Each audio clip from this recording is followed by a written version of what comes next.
Hello, this is my reflection assignment from last week. I started off with a picture of food, and then I went into the body and the brain, because whatever goes into your body is what's going to fuel you to make it through your day. So it's going to have an effect on how your brain is functioning, how your body's functioning, and all that.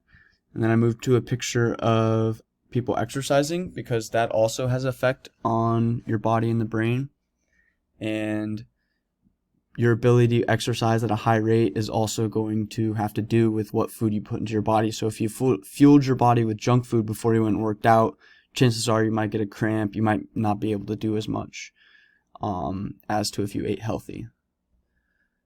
And then I went to a picture of someone with a weight in their hand and food. Eating healthy and exercising will have the best effect on your mind. The two combined is going to leave you at your most fit and best within your head. Sorry, I'm having a hard time explaining it right now.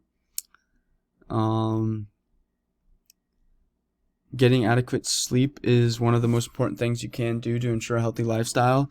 Again, all of these things are connected. What you eat, how you exercise, how you go about your day, it's all going to affect how you feel, your wellness, everything.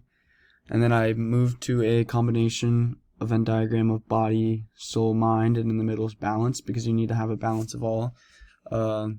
As I said, eating habits, exercise habits, and sleep routine is all connected. They'll all combine to create your wellness. And yeah, thank you for listening.